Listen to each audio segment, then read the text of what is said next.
Hi, welcome to Talking Books and Stuff, the program that talks all about books and writing and stuff.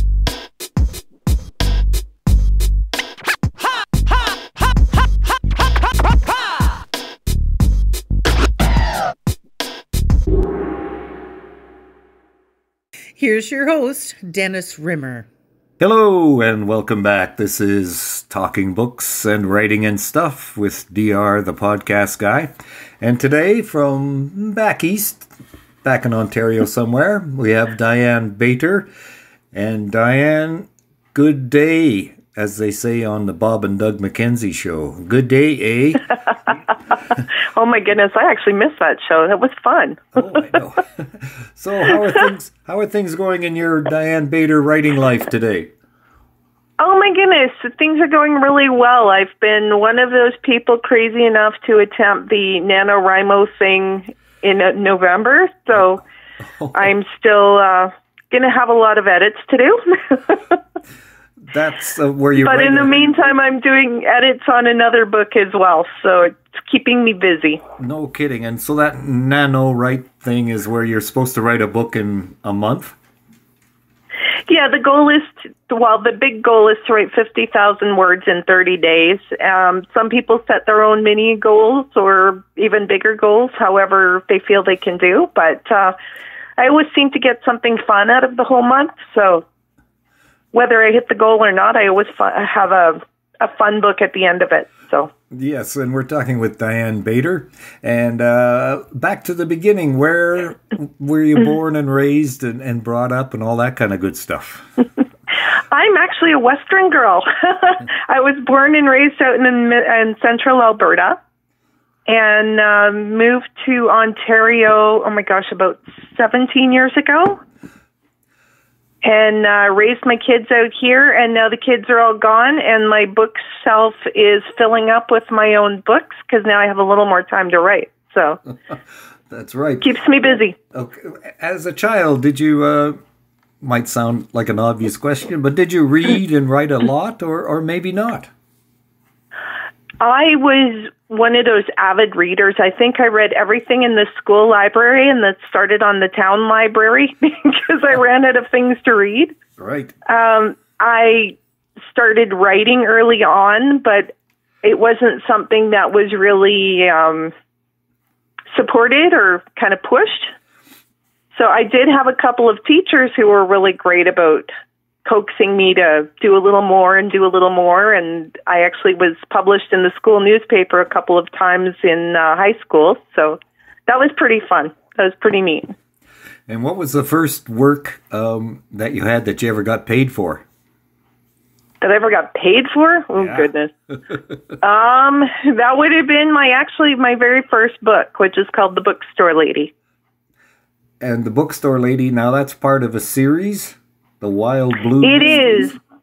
It is, yeah. It's part of the Wild Blue Mystery series, and it features a couple of detectives who tend to have the ladies from a local town get them into all sorts of trouble. And the town itself was actually based on where I live now, which is a small town in Ontario, just outside of Toronto. Don't mind the howling in the background here. No problem. my cat's having fun. Good. So a lot of the settings that appear in the Wild Blue Mystery series are actually local businesses and local things that I've seen on my walks around town. So they're actual names of actual places? They're not the names of places. All the names have been changed, but if people live local and they walk around, they'll recognize some of the businesses, and there's still things that are active businesses in town. Got you. So, but the people don't mind when they recognize their business in your books or anything like that?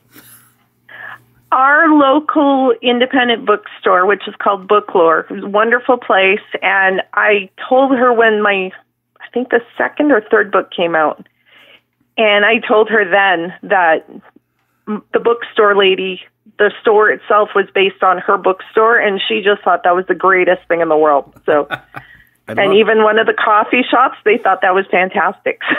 Okay.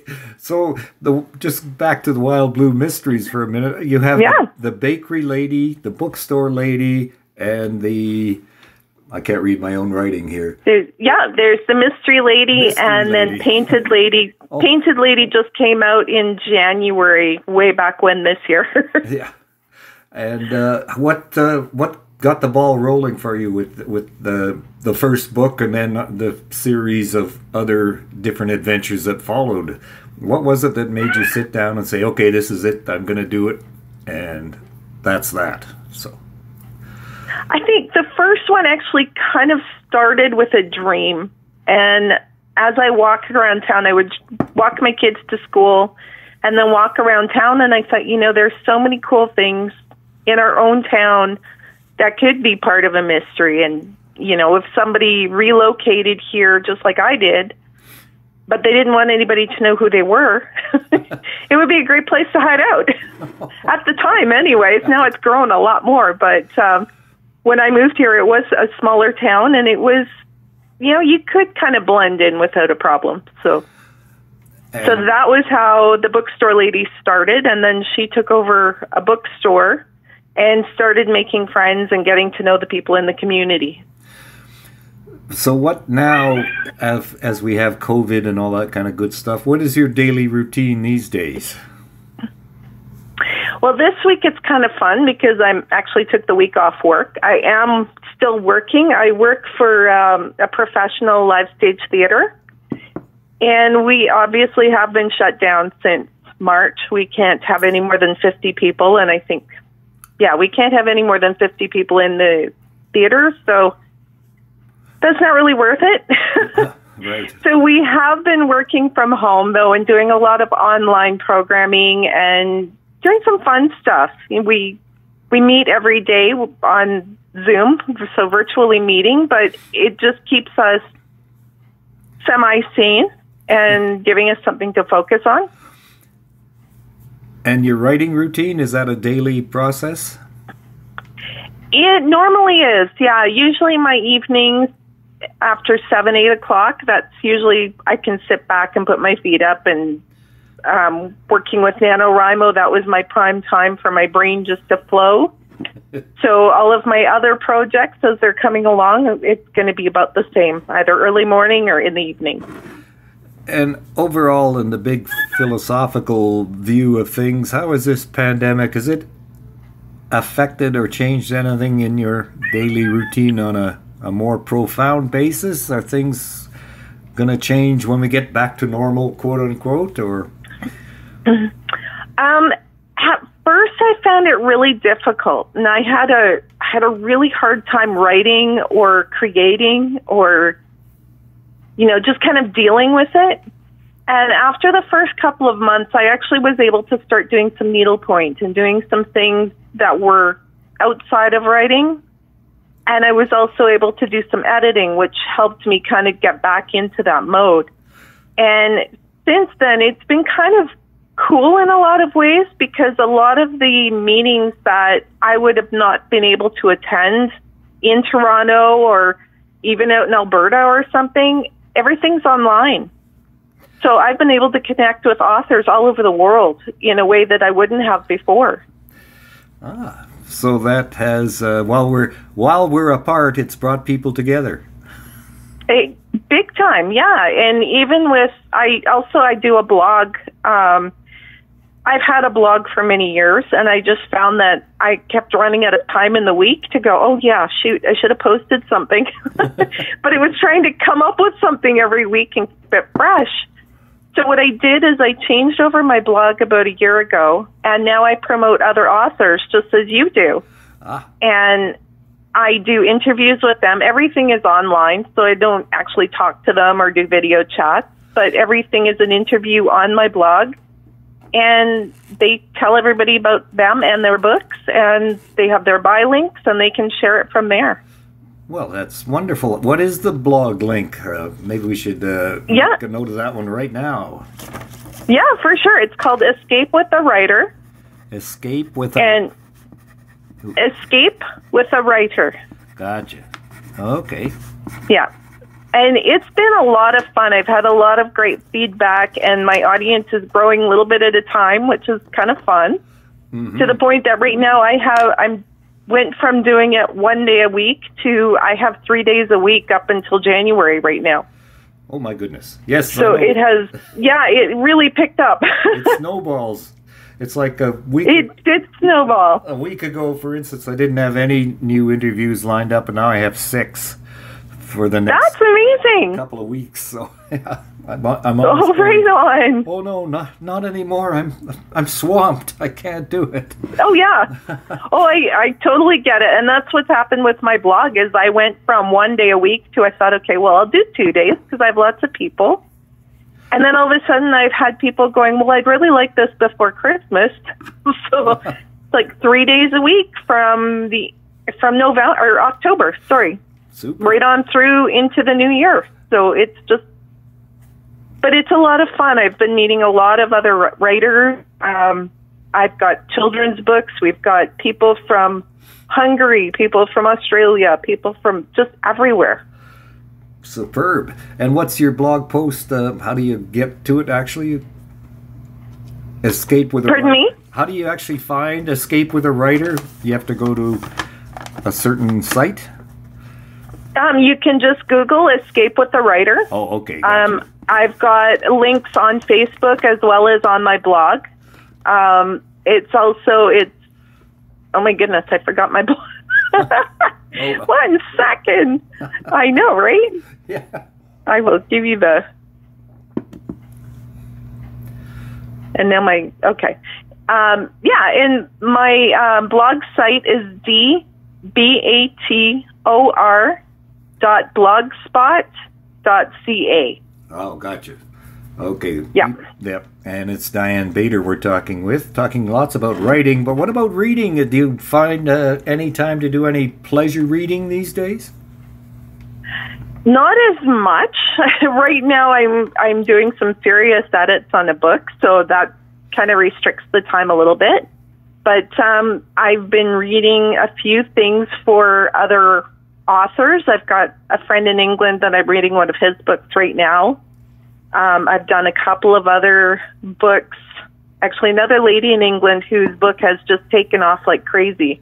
And I met her when she posted on my blog. So it's been really neat to watch her kind of skyrocket. It's great. So that's wonderful. And back to the Diane Bator and her many novels. How many books do you have out there right now? Currently there are 10 published, and I have 2 more lined up for next year. So that's the editing right now. And I've got 1 more to finish. So it's going to be a busy winter, which is always good because winter in Ontario can be kind of iffy. That's right. So yeah. We had snow on the weekend, and right now we have rain. So go figure. That's not nice. That's not a nice combination. No. Oh boy. And Diane Bator is with us here on Talking Books and Writing and Stuff. So let's go back to the series. You have the Glitter Bay Mysteries, the Wild Blue Mysteries, and then what's the Dead series? I saw you have a number of books with Dead in the title. Yes, that's my Gilda Wright mystery series. Gilda is actually a receptionist at a karate school, which I actually did that job for 4 years. And it was a lot of fun, and there was a lot of people you think, yeah. So that was how that one was born.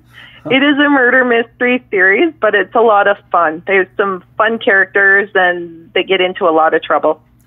And the Glitter Bay Mysteries, All That Sparkles is one that I have downloaded. They sent it to me from BWL, so I haven't quite got into it yet. But that's okay. What's the story behind the Glitter Bay Mysteries? Yeah, I'm working on book 2 of that one, which will be All That Shines. The story originally came from a different publisher I was with a few years ago. They had kind of an agency-wide mystery series. So they had the town all set up, and they had different locations set up, and then you could do your own characters and your own businesses, like a cozy mystery. Right. And I had a hard time kind of keeping track of which characters were where and what businesses where and blending everything. And I just went, you know what, I'm just going to do my own. Right. So it started from there, and I created my own little town. And Lakin and Sage are two sisters who run a vintage shop. In the first one, they end up, a friend of theirs is murdered, and they end up buying the tea house that their friends were running. So in book 2, they're setting up the tea house as their vintage Sage shop, their boutique, and there's going to be a lot more fun things happening with that series. Because in the first one, Lakin Miller receives a trunk full of expensive vintage clothing and a stack of newspaper clippings about a 50-year-old diamond robbery. And then the fun begins, right? Yes. Oh, and yes, of course, it does. There's a handsome land developer in there as well. Ooh. Yes, there is. What kind of advice do you have for would-be or not would-be writers? We're all writers. If we say we're a writer, we're a writer. Exactly. What have you learned over the years that you wish you had known when you first started? Editing. Okay. Yep. Honestly. And the funny thing is it doesn't seem to matter how much you edit, how many eyes it goes through. There's always something that gets missed. And your readers will always point it out. So, you have to kind of let go of the perfectionist part of things. Yeah, okay, there was a typo in the book. Sorry. Yep. The rest of the book was good, though, right? So, you have to develop a thick skin and keep a sense of humor. Right, and there's a difference between editing and proofreading, right? Oh, absolutely. Anybody can do a spell check. Mm-hmm. But you need somebody who can let you know that your book works, that it flows, that everything is in the order it should be. I've read books that I've made suggestions where the writers were not open to any changes whatsoever. Thank you very much. Nope. And so, yeah. So unless they really ask for something really in-depth, I just don't even offer. Yeah. But go ahead. No, I was going to say make sure, as a writer, if you're going to have someone read your book and help you edit, make sure they know what they're doing. They're not just going to run a spell check and go, oh, you're all good. Yeah, and even the spell checks don't work if the words aren't in the proper context. So exactly. Yeah. Or if you're proofreading in a totally different language.